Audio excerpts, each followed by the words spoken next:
তো নমস্কাৰ কেনে আছে ৰাজনীতি পাৰ্ট 1 আই থকা শুকুৰবাৰে সিনেমা হলত মুক্তি পাব আৰু সিনেমাখনত সকলোৱে জানে জুবিন গাৰ্গ তপন দাস আৰু বৰ্ষা ৰাণী বিষয়ৰ দৰে বহুতখিনি দিগ্গজ নায়ক নায়িকা সিনেমাখনত আছে এতিয়া কথা হয় কি এই গুটিখিনিটো আছে কিন্তু এই সিনেমাখন অহা শুকুৰবাৰে সিনেমা হলত আহি আছে আৰু বৰ্তমানলৈকে মাৰ্কেটিং আৰু প্ৰমোচনৰ নামত জাস্ট জুবিন দাৰ ফেচবুকত এটা পোষ্ট আছে আৰু কিমানি আপুনি ভাবক মই আগতে এটা ভিডিঅ'ত কৈছিলো যে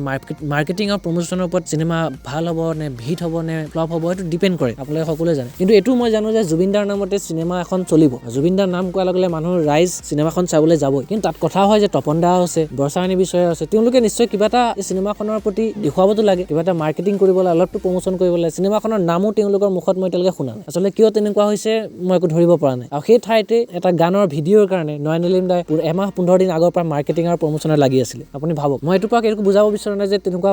কৰিব লাগে বা এনেকুৱা নহলে নহয় কাৰণ জুবিন দাৰ নামত চলে মই বুজি পাওঁ কিন্তু তথাপিতো মাৰ্কেটিংটো কৰিব লাগে ন আৰু জুবিন দাই ৰিসেন্টলি এটা পোষ্ট দিলে যে 23 ডিসেম্বৰ আৰু 25 ডিসেম্বৰ তেওঁ ইয়াত নাথাকে বুলি তেওঁ কিবা ফেষ্টিভেল আছে তাত যাব এতিয়া মই ভাবি পোৱা নাই আচলতে এনেকুৱা কিয় কৰি আছে এখন সিনেমা আহি আছে ভাই ইমান কষ্ট কৰি বনাইছে ইমান দিনৰ অপেক্ষাৰ মূৰত 2 বছৰ অপেক্ষাৰ মূৰত জুবিন দাৰ এখন সিনেমা আহি আছে আৰু সেই সিনেমাখনৰ মাৰ্কেটিং প্ৰমোচনৰ নামত একোৱেই নাই ৰাইজে গমি যদি নাপায় কেনেকৈ চাব আৰু অসমীয়া সিনেমা আগবাঢ়ি যাবলৈ মাৰ্কেটিং প্ৰমোচন বহুত বেছি ইম্পৰ্টেন্ট কৰে বহুত বেছি মেটাৰ কৰে যদি আপুনি সেইটো ভিডিঅ' চোৱা নাই যিটো ভিডিঅ'ত মই এইখিনি বিষয়ে কৈছো আগতে সেই ভিডিঅ'টো এবাৰ চাই লওক আৰু লগতে সেই ঠাইতে ডক্টৰ বেজবৰুৱা 2 আহি আছে আৰু যাৰ মাৰ্কেটিং ধুমধামেৰে হৈ আছে মই ইমানে কম এতিয়ালৈকে 3টা গান ৰিলিজ হৈ গ'ল আৰু এতিয়া ৰিসেন্টলি যিটো আহিলে গান ফুল আৰু সেই গানটো জুবিন দাৰ প্ৰথম লোক আহি গ'ল আৰু সেই লোকটো ইমান ধুনীয়া লাগিছে মোৰ আৰু এক্সাইটমেন্টটো 100 হৈ গৈছে সিনেমাখনৰ কাৰণে আৰু সেই সিনেমাখনৰ মাৰ্কেটিং প্ৰমোচন ধুনীয়া হৈ আছে আৰু মই আশা কৰিছো আগলৈও ভাল হ'ব আৰু আপুনি আৰু এটা চাওক যে ৰাঘৱ সিনেমা 2023ৰ লাষ্টৰ ফালে আহিবলৈ হৈ আছে আৰু সেই ৰাঘৱ সিনেমাৰ প্ৰমোচন যতীন বৰাই এতিয়াৰ পৰা কৰা আৰম্ভ কৰি আছে কিন্তু মইতো ধৰিব পৰা নাই বুজি পোৱা নাই কিয় আচলতে ৰাজনীতিৰ লগত এনেকুৱা কৰিছে বা ৰাজনীতি পাৰ্ট 1 সিনেমাখনৰ লগত